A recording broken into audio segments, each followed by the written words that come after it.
Thank you, thank you, thank you. I don't think we lost anybody. I figured we'd lose half of them, you know. The pretty part of the family has already gotten been up here.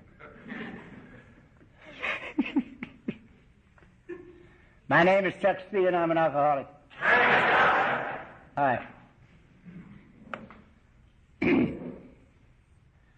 I'm glad to be here, and I'm glad you're here. I am in my 37th year without a drink or a pill of any kind.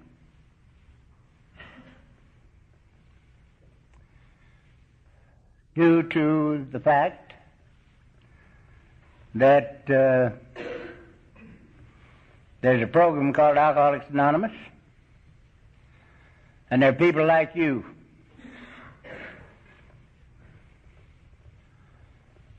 who share their experience, strength, and hope with people like me. It's been no chore for me to be around here for 36 and a half years. This is the only easy life I have ever known.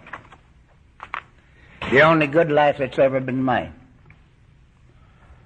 And I hope I have another 36 years. And I think I will. You don't think so, huh?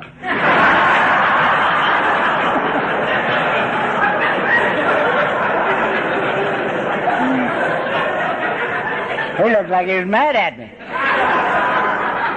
He's not mad at me.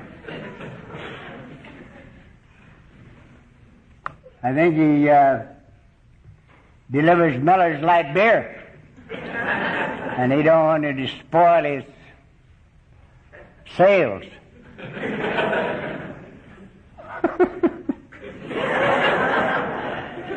feel like a clown. You're in the right place.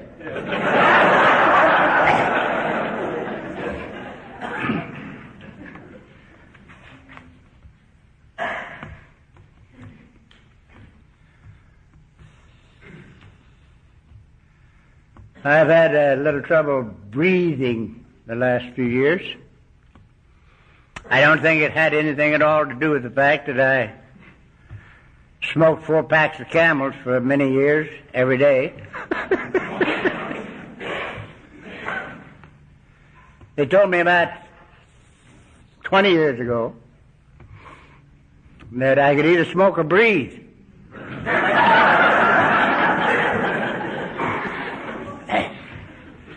And I chose breathing. But this thing didn't catch up with me till about 4 or 5 years ago. And their prognosis is glum. They tell me that there's no reversing lung damage. So that was not acceptable. So I took a good look at myself, and I said to me, any power that could keep me from wanting a drink for 36 years, a tongue-chewing, babbling idiot drunk like me, I haven't even had one conscious desire for a drink since I got here. And I said to me, any power that could do that, this thing's peanuts. So I'm going to get well. And I've been getting well ever since. I don't know as I'm going to continue. Because in July, I'm supposed to let's kill you. I'm supposed to talk to the doctors at Hogue Hospital at lunch. And then I get through with that, and then I'm talking to the patients. The doctors only get 30 minutes, but the patient's supposed to get an hour and a half.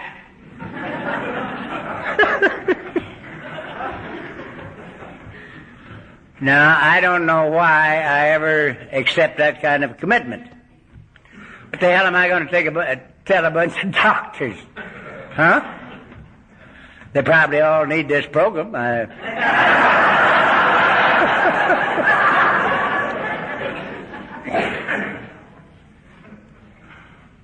My own doctor, who is quite an expert in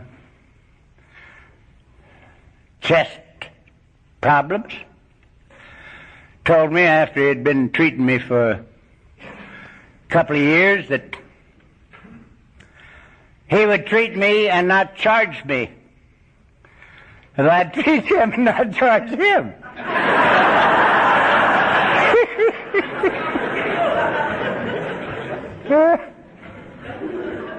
I said, I can't do that. You have a license that gives you a right to charge. I ain't got no license. So you treat me and charge me, and I'll treat you and not charge you. Because when I talk, I have to call them as I see them. Even in this leper colony of ours. And I can't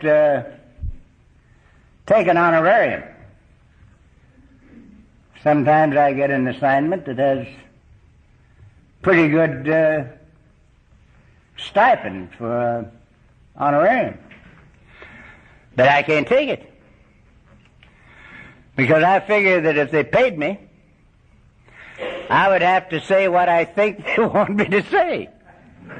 And I can't talk that way.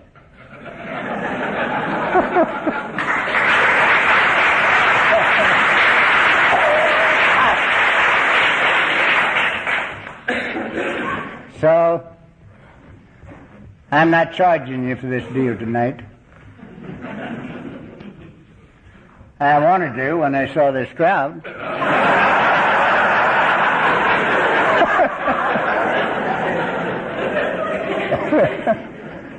And most of you look like you had money.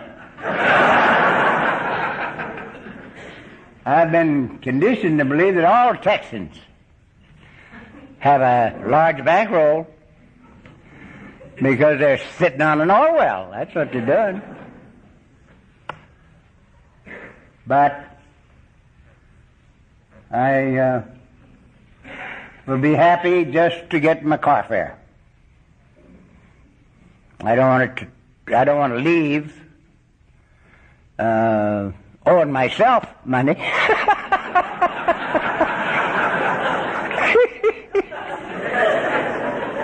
Oh, man.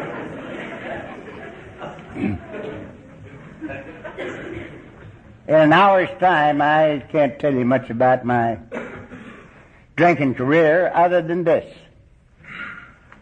That I had to die to get here. In the first 43 years of my life, I never made a mistake.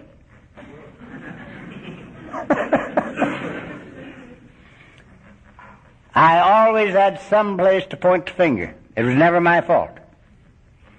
It was your fault. It was conditions. It was circumstances. It was the rotten society in which I was born. It was my wife's fault. And as good an excuse for drinking as she was. She couldn't hold a candle to her mother.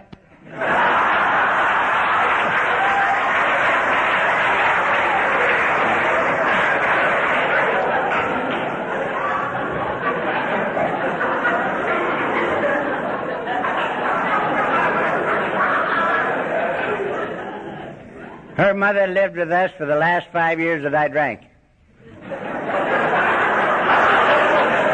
And she had a grandstand seat watching me crucify her only daughter. And she didn't like me very good. And I didn't like her that good. Because if she hadn't been living with us, I wouldn't have had to crucify her daughter. It was her fault. All the way through. She lived with us 5 years after I sobered up. And I could spend this evening beautifully telling you what this program did for her.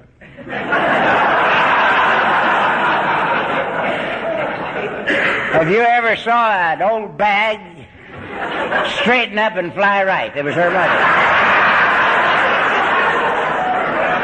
And she never attended one AA meeting. She used to just embarrass me to death because she wouldn't believe that you people had been any help to me.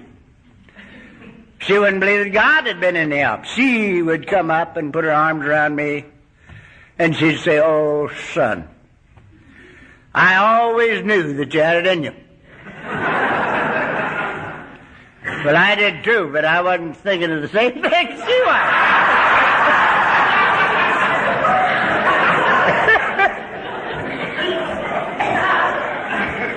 And I want to tell you something. I rode this thing right through the gates of insanity and death. I'll tell you a little about my last go-round. It started on the Friday before Christmas, 1945. And I just got a note from a chap that called himself my brunette son. He's a little darker than I am. So, he's brunette all right. And he sent me a thing that gave me the date on which the Friday before Christmas fell in 1945. And it was the 21st of December. So I had 10 days in December and 18 days in January that I lost. I don't remember anything about it at all. Nothing. I don't remember the first drink, the middle drink, or the last drink. Don't remember anything. Now that lady that you just heard talk says that during all that time I destroyed 7 quarts of whiskey every 3 days. And I can't even argue with her because I wasn't there. She was. And I just have to keep my mouth shut. And that's one reason. The next reason is I don't think 7 quarts is too much for 3 days.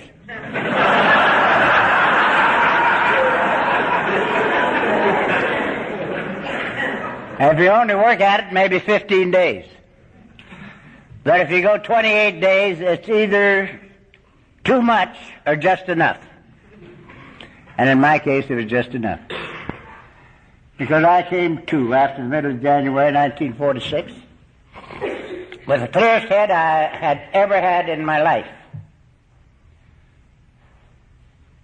Because all of my excuses and all my I wants burned out in that 28 days. I did not surrender consciously. I had nothing to do with it. I can't even say to you tonight, well, I drank the whiskey, didn't I? And that's what burned them out, but I don't remember drinking the whiskey. So I can't even say that. I think if I could remember anything at all about that deal, I could figure out a way to take credit for the last 36 years. But I can't remember. I can't even say, well, I drank the whiskey, didn't I? Because I don't know. But when I came to, my excuses were gone, and my I wants were gone. And I saw me for the first time in my life with nothing between me and me. And for the first time in my life, I admitted defeat. I had not one time in 43 years admitted defeat. I could not admit defeat. I had an older brother, 3.5 years older than I, and 3.5 years stronger. And we had one fight that lasted 20 years on the installment plan. And he beat the bejesus out of me for 20 years straight. But he couldn't make me believe it. I left home at 20, believing I could whip him. And he had whipped me for 20 years straight. I became a periodic 11 years before coming to this program because I was not going to lose to a bottle. No way. So I became periodic. And for 11 years, I was as dry as I am tonight, between every two drunks. But I always got drunk again.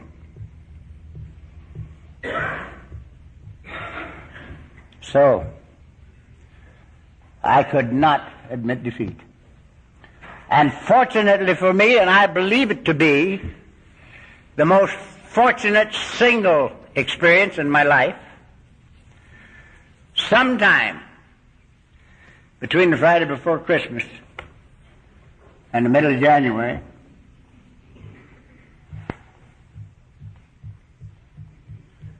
the ego and the excuses all burned out. And I could look at me and see that I'd lost the battle of life. I did not know why, because I knew nothing of Alcoholics Anonymous. Nothing at all.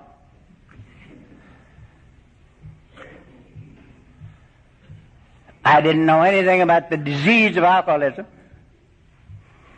I knew an awful lot about the inside of jails. I knew a lot about the DTs and the convulsions and very dirty beds, but I didn't know anything about alcoholism. And so, fortunately for me, the second great good fortune was that after I'd been looking at this thing a little while, the morning I came to, I remembered that Mrs. C had found Jack Alexander's article in the Saturday Evening Post, March 1st issue, 1941. She had read it, thought it might help me if I read it, so she put it on the left arm of the chair I sit in today, open at the right place, hoping that when I came in, if I came in, I'd read it. And evidently I did. But I never remembered a thing about it until that morning. And I remembered that I'd read it. Remembered only two things about it. Drunks help drunks. And didn't drink. And they called it Alcoholics Anonymous. And I said to myself, if I ever live to get out of this bed, I will find Alcoholics Anonymous. And immediately the curtain dropped, and I was sickened to death, drunk, and insane. And I had a lot of dying to do. But from the moment of commitment until right now, I have never had a drink or a sedating or tranquilizing pill of any kind. Such is the great significance of this thing called surrender. Surrender.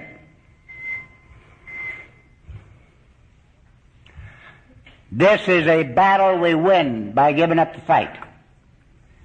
In my opinion, one of the greatest lines in our book is we cease to fight anything or anybody. Because that's what happened to me. And I haven't had a drink or a pill since. And furthermore, and this I get a lot of repercussions over,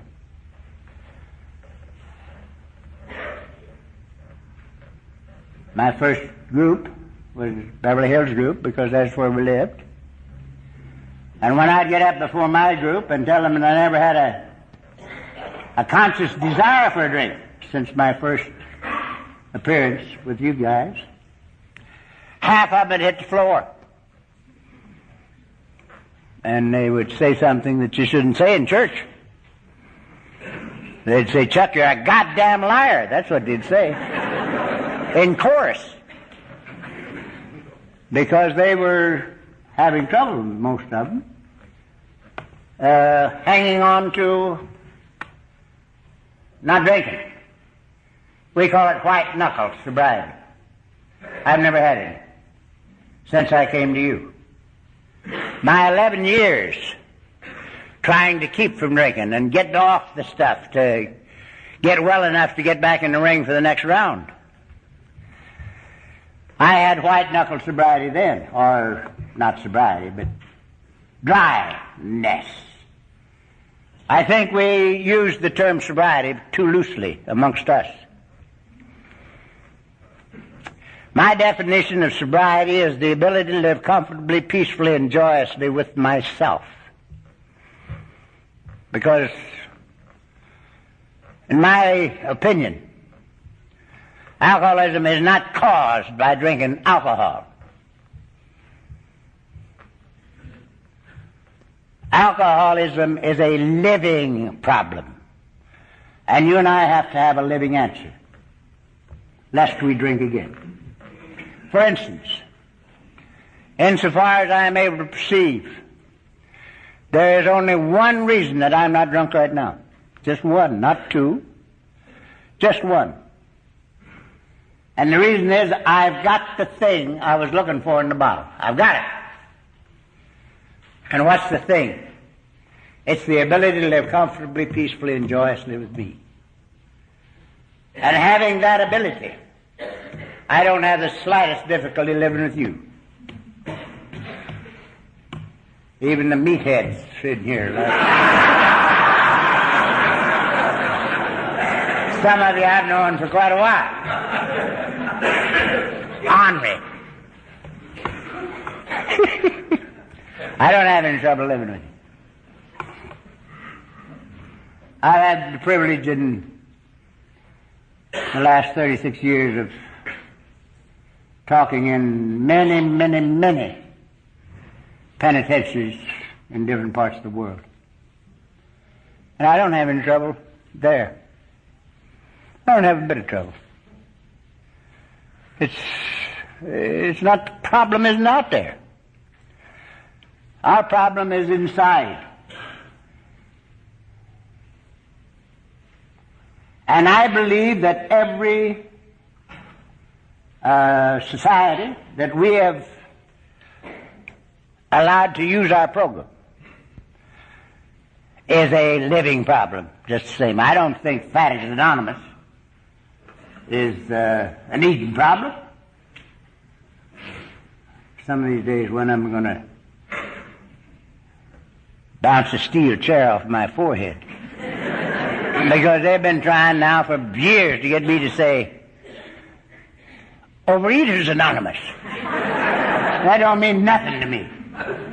Fatties Anonymous had a real ring.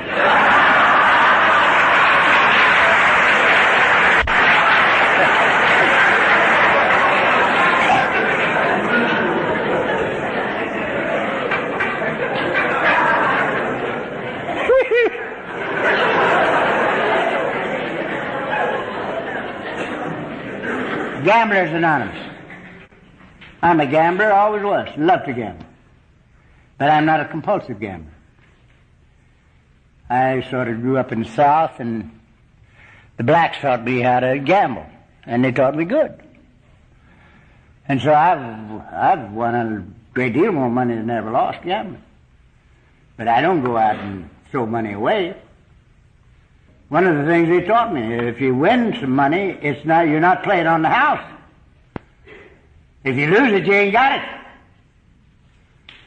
And if you win it, they ain't got it. It's yours. So you're gambling with your own money. So don't think you're gambling on the house. Put it in your pocket and keep it. They taught me never to gamble with scared money. One of my wife's bad problems is she can't gamble with without having scared money. She pays the nickel slot machines and condemns herself. Hits a jackpot and hates it because she's got their money.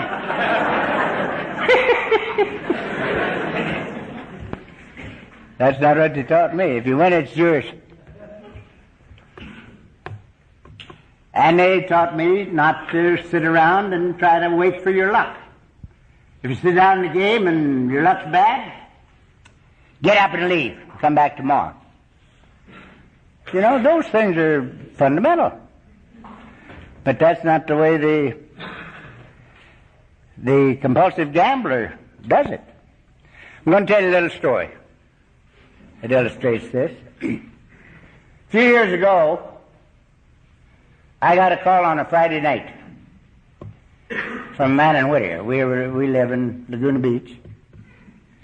And this chap was in Whittier. And he says, Chuck, I'm sitting here with a 6-gun in my hand, and I'm going to blow my brains out. But Jim told me not to shoot myself until I talk to you.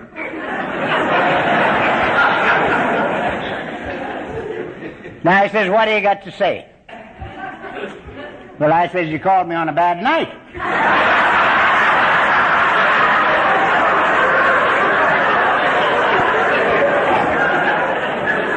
I says, I'm talking tonight, Saturday night and Sunday night. But I'm open Monday night. If you want to talk to me Monday night. And he hung up the phone. And I thought that was it. Well, Monday night about 7:30, the doorbell rang. And I go to the door, and it's my boy from Whittier. And he comes in, and he sits down. And he was a alkie and a compulsive gambler. And he lost a lot of money that he didn't have. And he lost it to professional gamblers. And that's not a good way to establish and maintain longevity.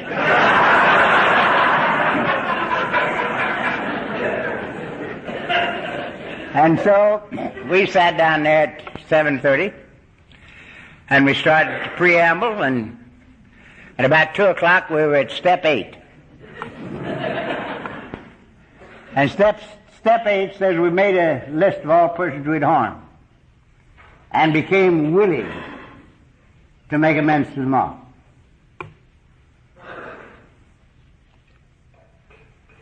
And I was getting strung out on that.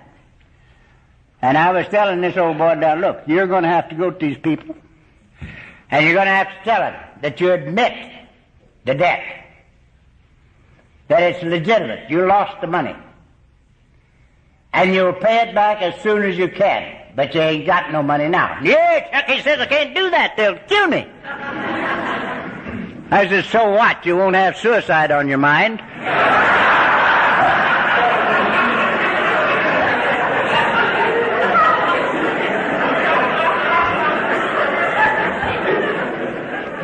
And he started to laugh. And he's never quit laughing. He has never quit laughing. I walked out on the porch and listened to him all the way down the hill, laughing. Every time I meet him, he's laughing. And he ain't very dead. And he's paid off all his bills. And nobody killed him. You see, this is a beautiful thing. It's a beautiful thing.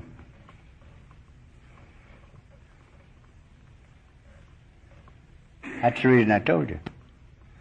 Because until we get rigorously self-honest, we're going to have trouble with this program. We got to learn how to be honest with us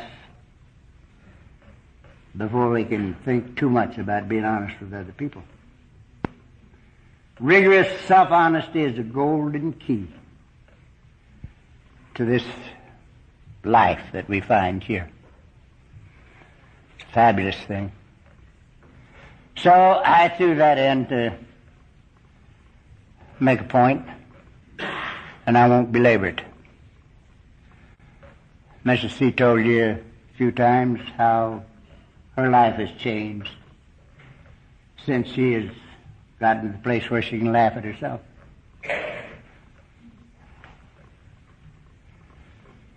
I had my crying before I got here. Oh, I cry easy now, but it's not for me, you know.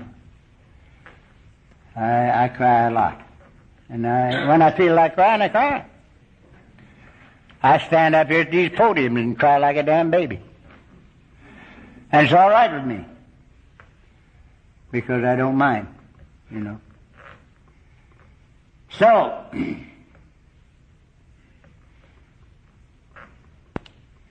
I decided to come to this program, and I didn't know how to find it.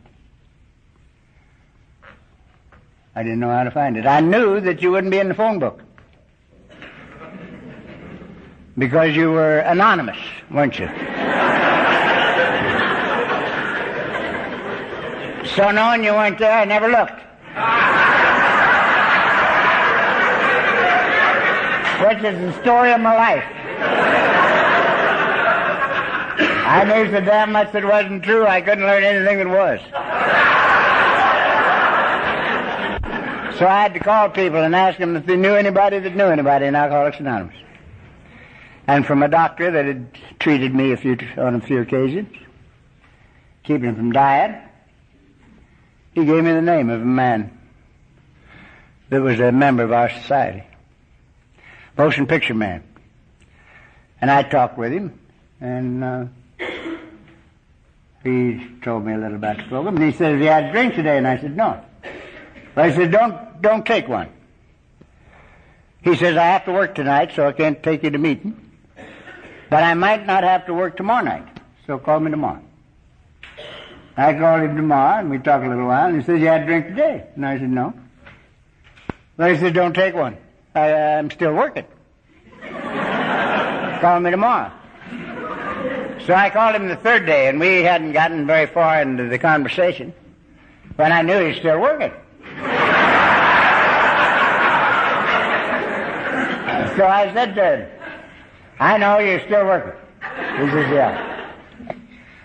I said, "You don't have to take me to meeting. Where's the meeting I can go to?" And he told me. And I decided to go. And I felt real good about it until about 10 minutes before I was supposed to leave.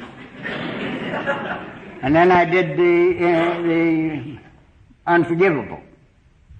I started to think. Now, I came all the way down here to tell you two things. First one is quit thinking.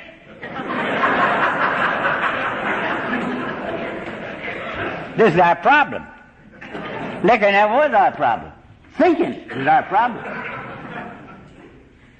If there was ever a bunch of screwball thinkers in the world, it's the alcoholics. We can justify anything in the world, including murder. You know. So quit thinking. You can live yourself into right thinking, but you can't think yourself into right living. I'm totally convinced that you can't find God looking for Him. Because what you're looking for, you're looking with. And how you're going to find God out yonder when He ain't out there? Yours isn't. Yours is right there. So you got to turn your eyeballs around. It's an inside job. So, quit thinking. Get lost in life and find yourself in God. And the second thing is, I've forgotten.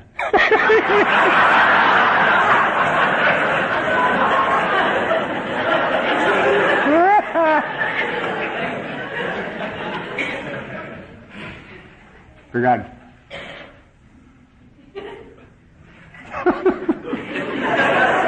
I'll bring this up a little later.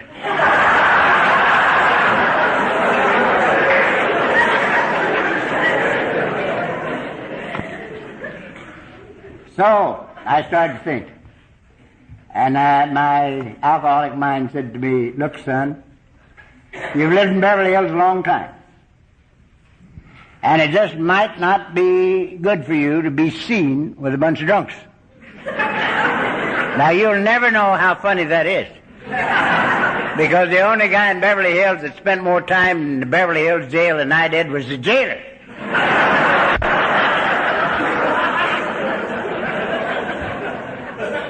I killed 2 chiefs of police in Beverly Hills in about, maybe 15 years' time. You know? I mean, worried him to death. So, I was a little bit afraid that it might not be good for my reputation to be seen with you guys. But I talked myself out of it because it was time to do something. And I said to myself, all right, disguise yourself. So you won't be immediately recognizable. And get to that meeting. And I did. And I went to the meeting, and it was a great big hall, big as this one, only way deep, too. And right in the middle of the back wall, there was an outside door. And it was open. And I came up there and looked in, and there might have been 35 people there. Mind you, this is over 36 years ago. And they were all in the middle of the room, every one of them talking and nobody listening.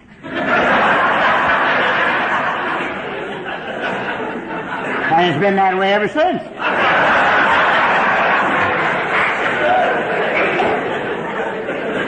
Now, I couldn't hear a word they said, but I could hear the mumbling, and it was happy. It was happy talk. I didn't hear the words, but it was happy talk. And I said to myself, they've given me the wrong dope. This is the wrong night. These are the veterans and their wives, and they're here for a party. Because there was the Veterans of Foreign Wars Hall where they were having a meeting. And I'm going to have to leave and come back tonight. The drunks are here. And I turned to leave, and I was as near dead as I'll ever be, I guess, because at long last I'd come, and it was the wrong night. And here, the next minute, is the very essence of our program. This is the reason it works. When maybe nothing else does, I don't know. Somebody in the middle of that room had been watching me. And when I turned to leave, he came running over to the door. And he called after me. And he says, "Mister, were you looking for somebody?" And I said, "No, sir." Well, he said, "What were you looking for then?" And thinking he was a veteran, I said, "Well, if it would interest you, sir, I was looking for sobriety." And everything about that man changed just like that. He just lit up. Lit up just like you'd turned a light on inside him. And here's what he said to me. "Why, take off your hat and coat. You're in the right place." Well, he didn't know it, but he'd just stolen my disguise right there.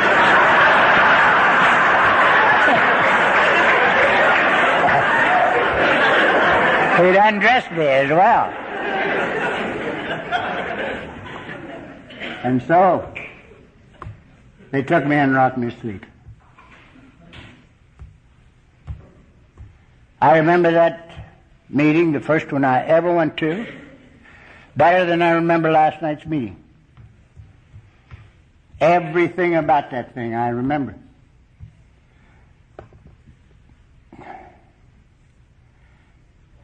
The very first thing they told me, they said, "If you're an alcoholic, it's the first drink that's killing you."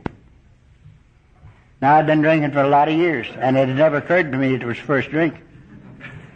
I thought it was the last gallon. I was trying to knock it off before the trouble started, for years. And the very first thing you monkeys said to me, "It's the first drink that's killing you. If you don't take the first drink, you don't take the second one." So,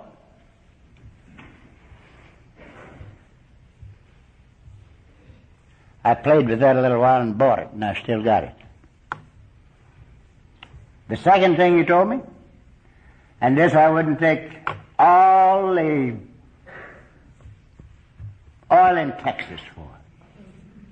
There's a lot of oil down here. I know drunks down here that's got 43 oil wells.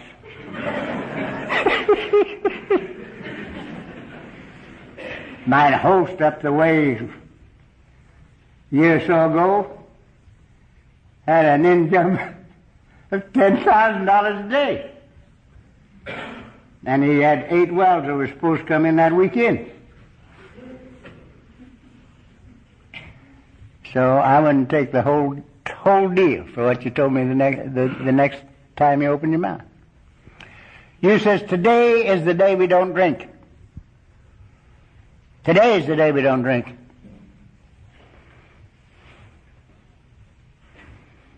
If you had told me that I had to stay sober 36 years, I'd have dropped dead. If you had said 36 days, I'd have dropped dead. But you didn't. You said today's the day we don't drink. Now, said you, regardless of how long you live in Alcoholics Anonymous, never expand that time more than 24 hours. And you went ahead to tell me that the past is nothing but guilt and the future is nothing but fear. And if you live in the now, you duck them both. Hear me? Right now is our time. This is my day. I have no past. I want no future. And I've lived this way for over 36 years now. And it's a cinch. It's a cinch. If I had to depend on what I read in the papers and what I hear over that insane TV stuff for my peace of mind and serenity purpose, I wouldn't have any. I wouldn't even finish this talk. I'd say, call me an ambulance. I'm going to the hospital.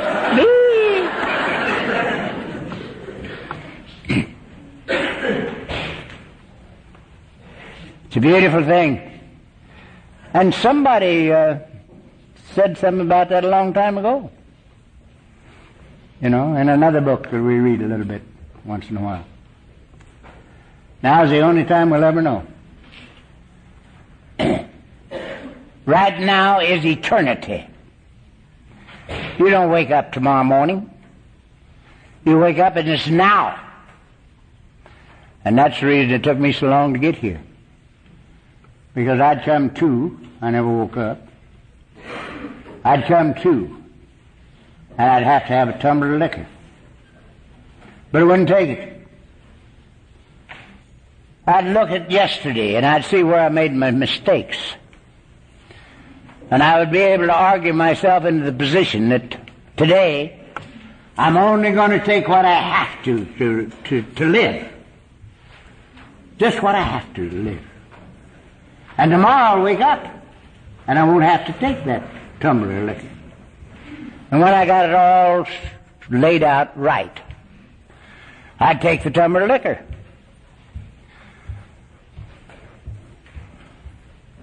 And tomorrow I would come to, and I still had to have a tumbler of liquor, you know. So, when we live one day at a time, we don't have to do that. Second greatest thing I ever learned in my life. This is my day, I have no past, I want no future.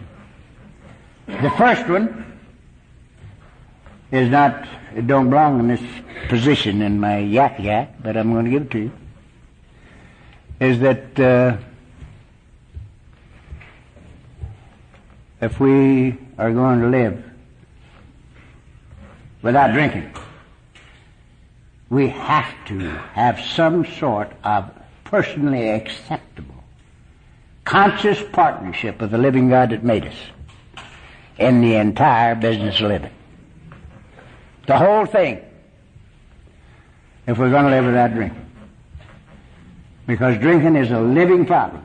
And the only reason that I'm not drunk right now, I've got the thing I was looking for in the bottle. And it's better than any liquor that I ever had. There's nothing in a bottle, pot, acid, that can do anything to me but tear me down. Because I've got the answer that I was always looking for. And I'll tell you a little about that. As I told you, I didn't come here looking for permanent sobriety for myself. I came here to find out a way to not drink right now, so I could use the time rubbing out the record. I didn't want my wife and my kids to remember me as nothing but a tongue-chewing, babbling idiot, drunk. And I came to you to find out how not to drink right now, so I could use that time to rub out. And I stayed because it was comfortable. I knew you monkeys were alcoholics because you were marked up like me. You had headlights here, and you had bags under bags, and your wiring was exposed. And I knew you were drunk. But I also knew you weren't drunk because I saw your eyes and I heard your voices. And it was comfortable. And I was back there. Every night I was back. Because it was comfortable. Now I didn't, I knew you had something I'd like to have, but I didn't expect it. Because I didn't have the right to it. I didn't figure that God owed me anything. That I wasn't entitled to any of His goodies. So I wasn't asking Him for anything. But it's back here because it's comfortable. Now this is the series that happened to me. In 6 months, I discovered that I hadn't had a drink or a pill for 6 months. And I hadn't wanted one. Now that ain't bad. For a tongue-chewing, babbling idiot drunk, is it? So I got so busy trying to give it away that another 6 months went by. And I discovered I had a family. And they were living like kittens. And that wasn't a bad discovery. And a year went by. And I discovered that I was still down to the office trying to clean up my desk. And business was good. It was just good. Not a bad discovery. And another year went by. And I discovered that my own state of being was better than anything I'd ever known. It was just good to breathe in and out. I've rediscovered that lately, too. Those are pretty good discoveries. 6 years went by, and I discovered I had a God of my very own. Wherever I am, He is. Now this is the great discovery. This is what I was trying to bring about for 30 straight years, from 13 to 43, and missed on. And what I had given up on 6 years before, wasn't trying to bring it about at all. And 6 years went by, and I discovered I had a God of my very own. Wherever I am, He is. And I was so elated over this that I immediately started trying to figure out how I was going to show my gratitude. And the first thing I decided, I was going to build Him a plaque. We were in the woodworking business, and I had some of the finest mechanics in the world. He could make anything out of wood and stainless steel and formica and stuff like that. So I'm going to build Him a plaque. And I got it designed in my mind, and I finally, before I started him on the project, I said to myself, who are you going to give it to?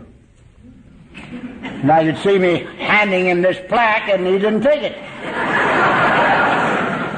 And I dropped it on my foot and broke my foot. So I had to laugh about that. So then I was back to the starting gate. I says, who are you going to give it to? And my second decision, I was going to become a Trappist monk. Now, I knew a lot about the Trappist monks. I'd read a lot about them. I loved them. And I said, I'll just be a Trappist monk. And then it hit me. Man, you're not even a Catholic.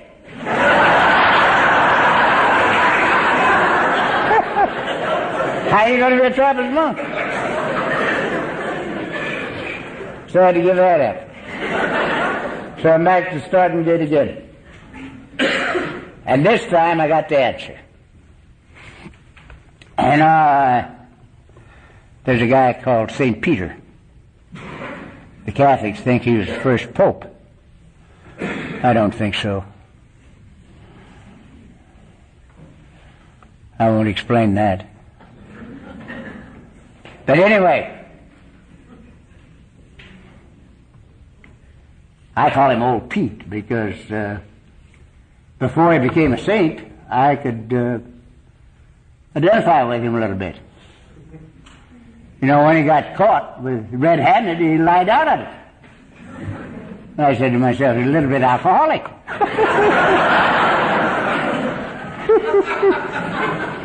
You know. So, here I ran into this little dealie. The carpenter man called Old Pete in before he left, and he says, Peter, do you love me? And Pete says, yeah, Lord. He says, tend my sheep. Now, if you're Catholic, he said, tend my lambs, but I'm not Catholic. So he said, tend my sheep, as far as I'm concerned. I happen to be looking at an ex-nun, so I'm having a little fun out of her as they go along. Hi. Anyway, Pete says, Peter, do you love me? He says, yeah, Lord. Tend my sheep. And he turned right around and said to him again, Peter, do you love me? Yea, Lord. Tend my sheep. And he turned right around and asked him again, Peter, do you love me? Yea, Lord. Tend my sheep.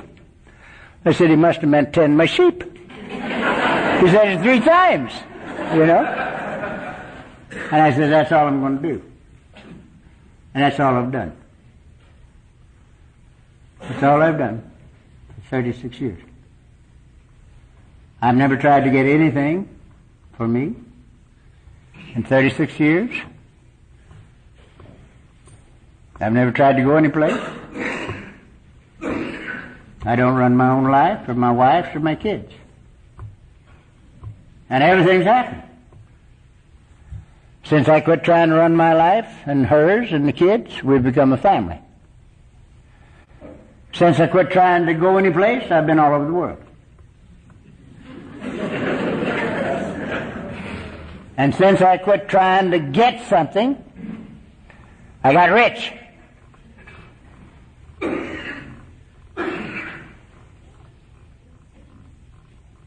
That's what happened to me. And I never tried to bring anybody about it. I just tried to tend the sheep. That's all I've done. And if I'd go ahead, I would tell you that I had probably one of the greatest experiences in the business world that anybody ever had. In my 11th year, I bought the business that I was thrown out of. And when I sold it, I was wealthy. And my people made me wealthy. They wanted me to be wealthy. Now, you business people in this room, including my friend Ed back there, and he's a whale of a businessman, will know that this couldn't happen. And I'll tell you a little story first. I'm about to quit anyway because I'm getting hungry.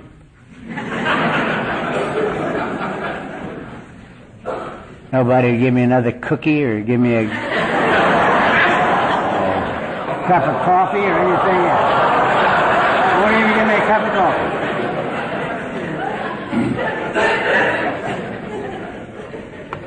We have a group at home called the West Covina Group. It's a big meeting and it's held in a church. And it's about 20 years old. And I've talked at every anniversary they've had. Clancy talks the Saturday before Christmas every year. It's a Saturday night meeting. Clancy, incidentally, claims that I'm his sponsor. I'm pretty sure that he asked me to be his sponsor so he could sponsor me. Because he's been running my life ever since I said, well, I won't really be your sponsor, but I'll give you anything I've got. But I won't think of you as my baby. So, he takes that as giving him the license to run my life. I ain't bad. But anyhow, I was out there last year waiting for him to call the meeting.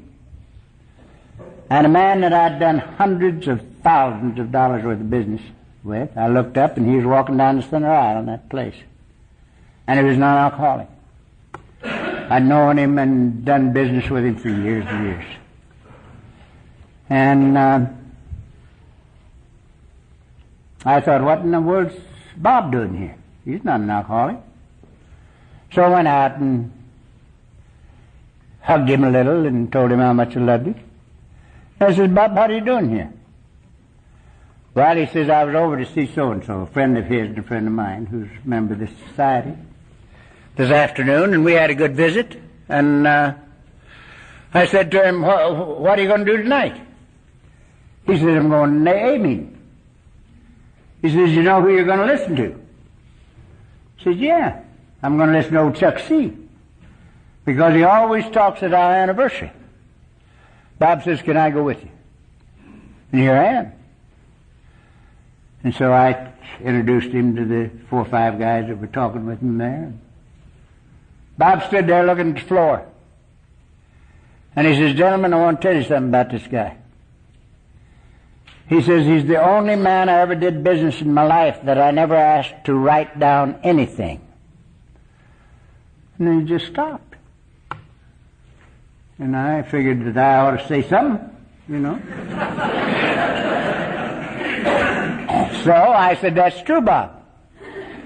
But it's also true that I never asked you to write down anything, isn't it? He says, yes. Now, again, you businessmen know better than that. A little deal with me was $25,000 because we were in the fixture business, market fixtures only. We built them, designed them, built them, installed them. And a little deal with me was $25,000. The big one was $250,000. And the whole time I owned that business, I never had a written word. Not a written word. And nobody ever beat me out of a nickel. I'd put in a deal and bill them and they'd pay me. And it was more fun than Dillhouse pickles. There was just nothing but love and mutual trust. And a lot of people think it can't be done. But they made me wealthy. And they were tickled to death because they were all wealthy. And they wanted me to be wealthy. And they made me wealthy. And it's a beautiful thing. And I tell you that because of this.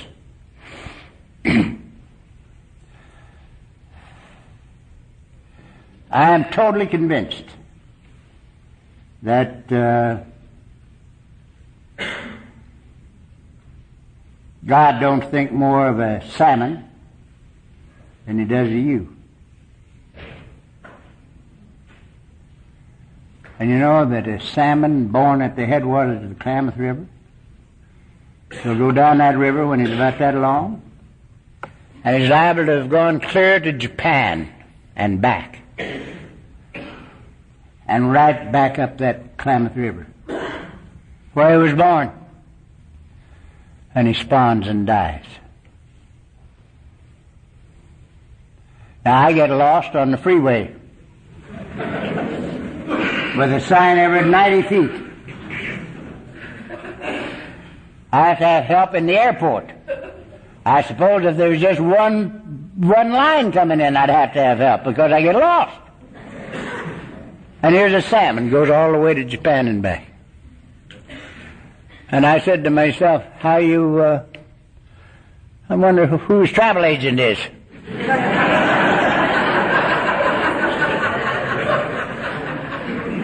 So I swam with him in my imagination. And I knew who his travel agent was.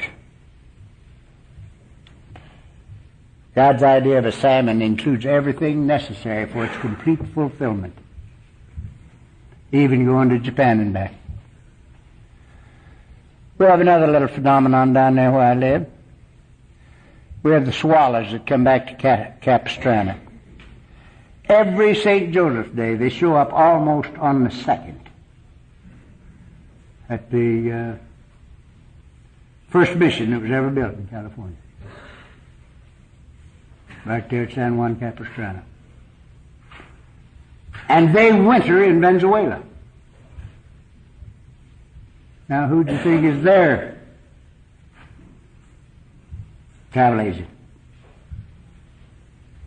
And I had to fly with them. And it was obvious that God's idea of a swallow includes everything necessary for its complete fulfillment,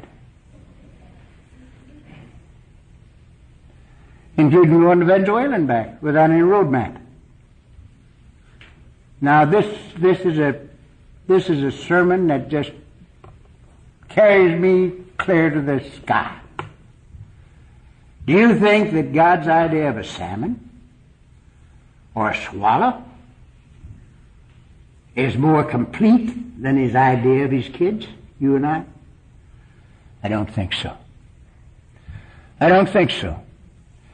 When you and I get simple enough to live as we live in Alcoholics Anonymous, sharing our experience, strength, and hope with anybody that needs us in love, just because we want to, we discover that underneath are the everlasting arms. And it's terrific. It's absolutely terrific. And I learned it from my blue jays. You know, my blue jays and my hummingbirds sit in the same tree. You know? And I've been watching them. I feed them all the time. They break me up in business. Peanuts and sugar and stuff. And I have never yet heard one of those blue jays say to his partner, "Look at that so-and-so, he's flying backwards." I can't fly backwards. Why can't I fly backwards? You know. He don't even pay attention to him. He don't even know he's flying backwards. You know why? He don't give a damn.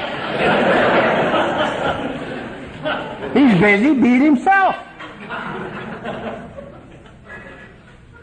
If I was a blue jay, I'd want to be a hummingbird.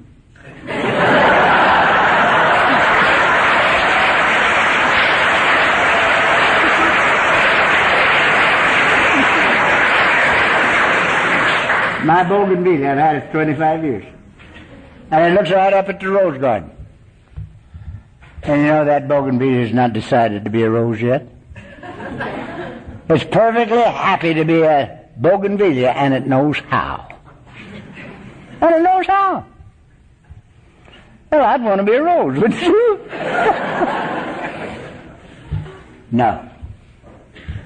Everything up to us is perfectly satisfied to be what it is, and it knows how. But we come along and they tell us we've got to improve on God's handiwork. We got to be this, have that, and be known as before we can live. You know. And we get all involved in trying to self-improve. And a lot of the people in our program thinks this is a self-improvement program. It is not. It's a self-discovery program. And with this, I'm going to quit. You sent me back to New York, the second delegate to the General Service Conference from Southern California. Cliffy Walker was first, and I was the second. And I got to meet all the old-timers. I got to meet the whole bunch back there. Ebbie and Bill and Bob and their wives and Snyder and the whole bunch, you know. And it was a fine experience. Very fine experience. Something I wouldn't trade for anything. At the end of the second conference, you go back for 2 years, you know. And I was there in 53 and 54.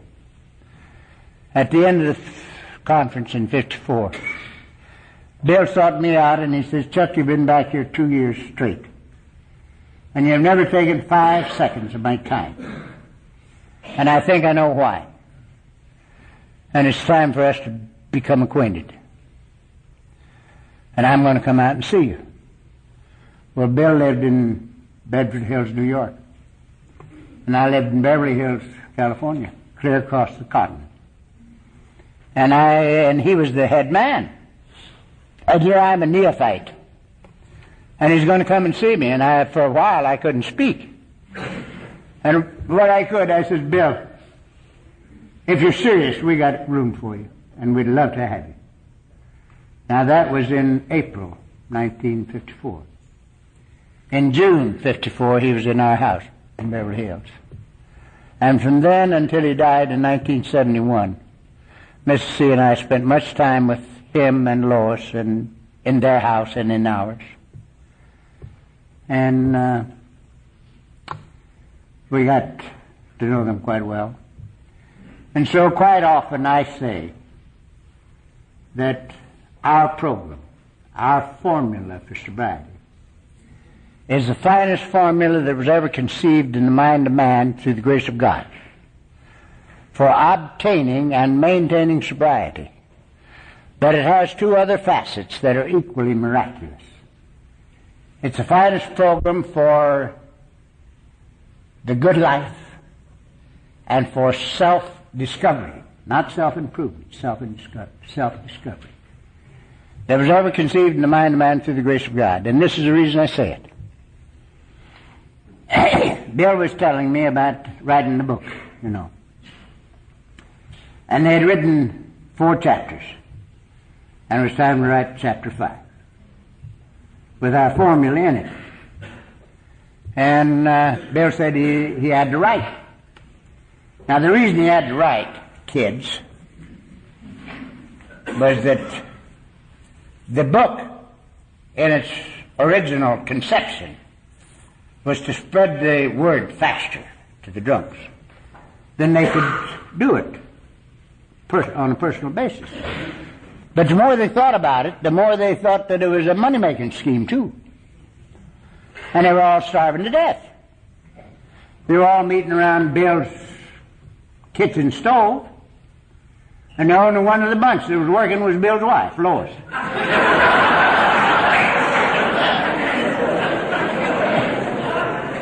And she was working in Macy's basement. And they sort of wanted to get her out of that basement. So they were going to make a lot of money off the book. And it's time for him to write chapter 5.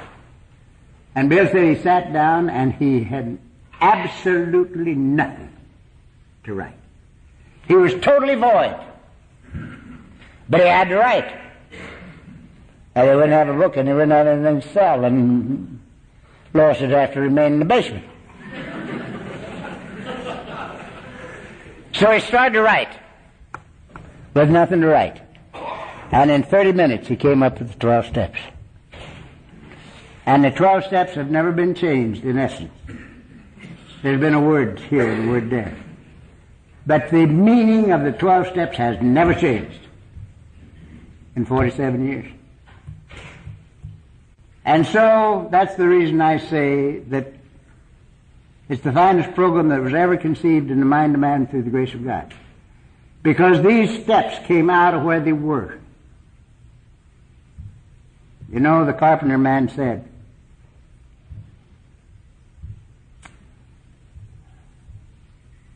I am in the Father, and He in me, and I in you. The carpenter man said, fear not, little flock, it's the Father's good pleasure to give us the kingdom. The carpenter man said, in Him we live and move and have our being. And that means to me that you and I are living in the very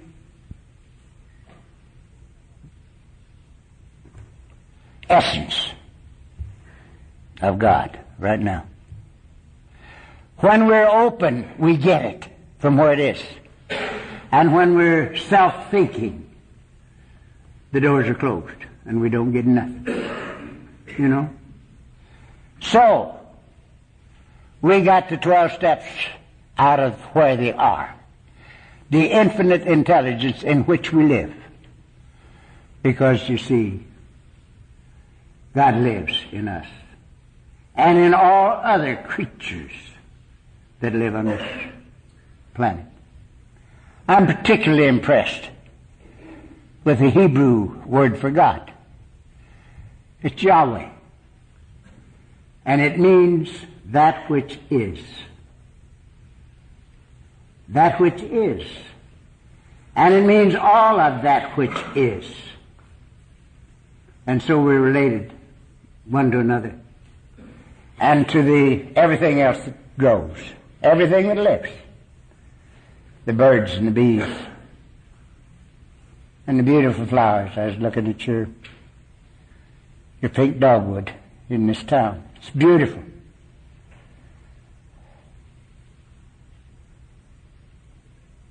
I happen to be a Cherokee and got a hunk of it in me.